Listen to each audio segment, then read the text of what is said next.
Hi dear students, welcome back to Xylem Learning. Abdullah Sarana. ഇന്ന് നമ്മൾ വന്നിരിക്കുന്നത് most important ആയിട്ടുള്ള 3 ക്വസ്റ്റ്യൻസുമായിട്ടാണ് നമ്മുടെ ഹിസ്റ്ററിയിലാണ്.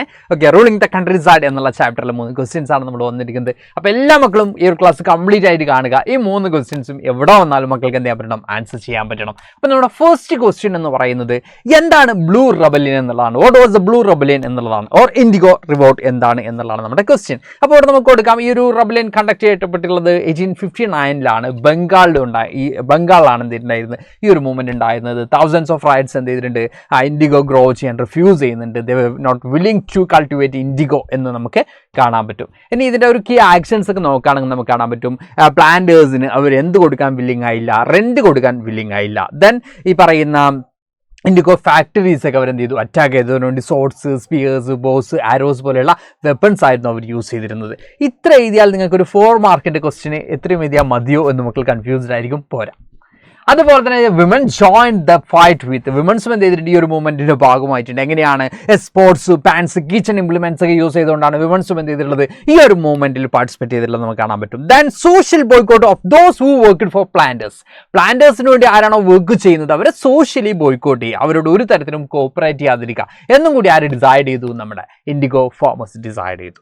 ദെൻ ബിറ്റിംഗ് അപ്പ് ഓഫ് ഗുമസ്താസ് എന്ന് പറയുന്നത് ഏജൻസ് ഓഫ് പ്ലാന്റേഴ്സ് ആണ്. അവരൊക്കെ എന്ത് ചെയ്തു, ആരാണോ അവർ റെന്റ് ഒക്കെ കളക്ട് ചെയ്യാൻ വരുമ്പോൾ അവരൊക്കെ എന്ത് ചെയ്തു, അടിച്ചു അവരൊക്കെ എന്ത് ചെയ്തു, who came to collect rent, അവരെന്ത് ചെയ്തു ആ സമയത്ത് എന്ത് ചെയ്തു, ബിറ്റിംഗ് അപ്പ് ചെയ്തായിട്ട് നമുക്ക് കാണാൻ പറ്റും.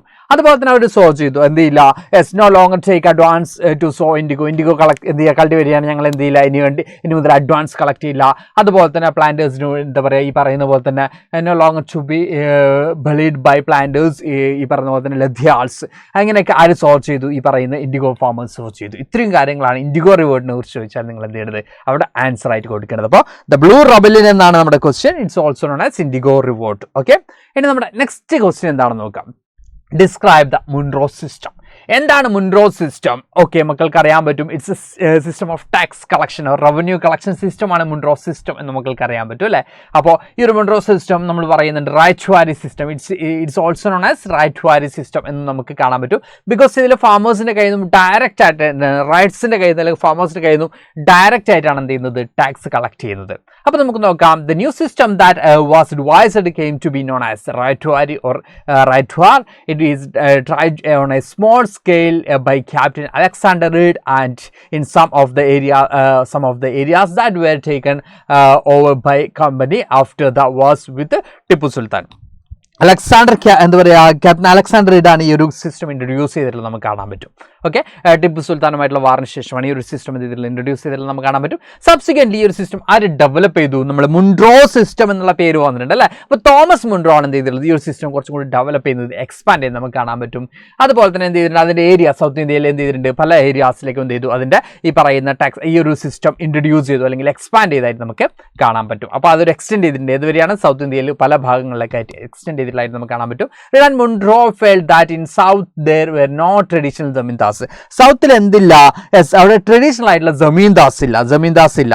അതുകൊണ്ട് തന്നെ ഈ ഒരു സെറ്റിൽമെന്റ് അവർ എന്ത് ചെയ്തിട്ടുണ്ട്, ഈ ഒരു സെറ്റിൽമെന്റിലൂടെ ഡയറക്ട്ലി കൾട്ടിവേറ്റേഴ്സിന്റെ കയ്യിൽ നിന്നും, റൈറ്റ്സിന്റെ കയ്യിൽ നിന്നും, ഫാമേഴ്സിന്റെ കയ്യിൽ നിന്നും എന്ത് ചെയ്യാണ്, ടാക്സ് കളക്ട് ചെയ്യുന്ന ഒരു മെത്തേഡ് ആയിരുന്നു ആര് ഇൻട്രൊഡ്യൂസ് ചെയ്തിട്ടുള്ളത്, മുൻറോ ആണെങ്കിലും അലക്സാണ്ടർ റീഡ് ആണെങ്കിലും ഇൻട്രൊഡ്യൂസ് ചെയ്തിട്ടുള്ള ഈ ഒരു മുൻറോ സിസ്റ്റത്തിൽ നമുക്ക് കാണാൻ പറ്റുന്നത്. അപ്പോൾ അതിനുവേണ്ടി എന്ത് ചെയ്യും, ലാൻഡ് സർവേ ചെയ്യും. അവർ റവന്യൂ കളക്ട് ചെയ്യേണ്ടത് എവിടെയൊക്കെയാണ് അതിന് കൃത്യമായിട്ട് എന്ത് ചെയ്യും, ലാൻഡൊക്കെ സർവേ ചെയ്തിട്ടാണ് എന്ത് ചെയ്യുക, അവർ റവന്യൂ ഒക്കെ കളക്ട് ചെയ്തിരുന്നത് നമുക്ക് കാണാൻ പറ്റും. ഇത്രയും കാര്യങ്ങളാണ് നമുക്ക് എന്തിൽ വരുന്നത്, ഡിസ്ക്രൈബ് ദ മുൻറോ സിസ്റ്റം എന്നൊരു ക്വസ്റ്റ്യൻ വന്നാലേ ആൻസർ ആയിട്ട് ചെയ്യേണ്ടത്. ഓക്കെ, ഇനി നമ്മുടെ ലാസ്റ്റ് ക്വസ്റ്റ്യനിലേക്ക് നമ്മൾ പോവാണ്. Why were the planters reluctant to expand the area under nij cultivation till the late 19th century. ഇവിടെ നമുക്ക് കാണാൻ പറ്റും എന്തൊക്കെ പ്രോബ്ലംസ് ആണ് ഈ പറയുന്ന നിച്ച് ഫാമേഴ്സ് ഫേസ് ചെയ്തിട്ടുള്ളത് നമുക്ക് നോക്കാം. അതുകൊണ്ടാണ് അവരെന്ത് ചെയ്യാത്തത്, കൾട്ടിവേറ്റ് ചെയ്യാൻ റെഡി ആവുന്നിരുന്നത് അല്ലേ. അപ്പോൾ എന്തൊക്കെ പ്രോബ്ലംസ് ആണ് അവർ ഫേസ് ചെയ്തിട്ടുള്ളത് നമുക്ക് നോക്കണം. അപ്പോൾ നമ്മൾ ഫസ്റ്റ് പ്രോബ്ലം എന്ന് പറയുന്നത്, the planters found it difficult to expand the area under nij cultivation. Indigo could be cultivated only on fertile ലാൻഡിൽ മാത്രമേ എന്ത് കൾട്ടിവേറ്റ് ചെയ്യാൻ പറ്റുള്ളൂ, ഇൻഡിഗോ കൾട്ടിവേറ്റ് ചെയ്യാൻ പറ്റുള്ളൂ, നീലം കൾട്ടിവേറ്റ് ചെയ്യാൻ പറ്റുള്ളൂ. അവിടെ അത് കുറേ അധികം ലാൻഡിലേക്ക് എക്സ്പാൻഡ് ചെയ്യുമ്പോൾ എന്ത് ചെയ്യും, അവർക്ക് ഈ പറയുന്നത് പോലെ തന്നെ ക്ലോസ്ലി പോപ്പുലേറ്റഡ് ആയിട്ടുള്ള ഏരിയാസ് അല്ലെങ്കിൽ ഡെൻസ്ലി പോപ്പുലേറ്റഡ് ആയിട്ടുള്ള ഏരിയാസ്, അല്ലെങ്കിൽ ഈ പറഞ്ഞ അവർ ഫുഡ് ഐറ്റംസ് ഒക്കെ, ഫുഡ് ക്രോപ്സ് ഒക്കെ കൾട്ടിവേറ്റ് ചെയ്യുന്ന ഏരിയാസ്, ഇതിനൊക്കെ എന്തിനു വേണ്ടി മാറ്റി വെക്കേണ്ടി വരും, ഇൻഡിഗോ കൾട്ടിവേറ്റ് ചെയ്യാൻ വേണ്ടി മാറ്റി വെക്കേണ്ടി വരും. അത് കുറച്ച് ഡിഫിക്കൽട്ട് ആയിരുന്നു. അപ്പോൾ already densely populated only small plots scattered over the landscape could be acquired. Planters needed large areas in compact blocks to cultivate indigo plantations. അപ്പോൾ അവർക്ക് വലിയ ഏരിയ വേണം ഇൻഡിഗോ കൾട്ടിവേറ്റ് ചെയ്യാൻ എന്നുള്ളത് ഒരു പ്രോബ്ലം ആയിരുന്നു. അതുപോലെ തന്നെ nor was labor easy to mobilize. A large plantation required a vast number of hands to operate, and labor was needed preciously at a time with the peasants were usually busy with their rice cultivation. കുറേയധികം എന്ത് വേണം, ഈ പറഞ്ഞ പോലെ തന്നെ labours വേണം അല്ലെങ്കിൽ workers വേണം ഇൻഡിഗോ കൾട്ടിവേറ്റ് ചെയ്യാൻ. അത് അത്ര ഈസി മെത്തേഡ് അല്ല. അതുകൊണ്ട് തന്നെ ഇവർ ഓൾറെഡി മറ്റ് കൾട്ടിവേഷനിൽ ലൈക്ക് റൈസ് കൾട്ടിവേഷൻ പോലുള്ള കൾട്ടിവേഷനിലൊക്കെ അവർ എന്താ പറയുക എൻഗേജ്ഡ് ആവുന്ന സമയത്തായിരിക്കും ഇൻഡിഗോ കൾട്ടിവേറ്റ് ചെയ്യാനും അവർ ആവശ്യമായിട്ട് വരും. അപ്പോൾ കുറേ അധികം മാൻ പവർ റിക്രൂട്ട് ചെയ്യുന്നുണ്ട് ഇൻഡിഗോ കൾട്ടിവേഷൻ നമുക്ക് കാണാൻ പറ്റും. അതുപോലെ തന്നെ nij cultivation on a large scale also required many plough and bullocks. Investing on purchase and maintenance of ploughs was a big problem. അപ്പോൾ ഈ പറയുന്ന പോലെ തന്നെ ബുള്ളക്സും പ്ലോ ഒക്കെ എന്തായിരിക്കും ലിമിറ്റഡ് ആയിരിക്കും. അപ്പോൾ അതും മെയിൻറ്റെയിൻ ചെയ്യുക എന്ന് പറയുന്നത് അത്ര ഈസി കാര്യമായിരുന്നില്ല. അപ്പോൾ ഇതൊക്കെ കൊണ്ട് തന്നെയാണ് ഈ പറയുന്ന നമ്മുടെ എന്ത് ചെയ്തിട്ടുള്ളത് why were the planters reluctant to expand the area under niche cultivation till the late 18th 19th century എന്ന് ചോദിക്കുമ്പോൾ ഇതൊക്കെ കൊണ്ട് തന്നെയാണ് അവർ എന്ത് ചെയ്തിട്ടുള്ളത് ഇൻഡിഗോ കൾട്ടിവേഷനൊക്കെ സ്ലോ ഡൗൺ ചെയ്തിട്ടുള്ളത് നമുക്ക് കാണാൻ പറ്റും. ആ ഏരിയ എക്സ്പാൻഡ് ചെയ്യുന്നതൊക്കെ അവർ കുറച്ചതായിട്ട് നമുക്ക് കാണാൻ പറ്റും. അപ്പോൾ ഇത്രയാണ് മോസ്റ്റ് ഇമ്പോർട്ടൻ്റ് ആയിട്ടുള്ള 3 ക്വസ്റ്റ്യൻസ് ആണ് നമ്മൾ ഇന്ന് ഡിസ്കസ് ചെയ്തിട്ടുള്ളത്.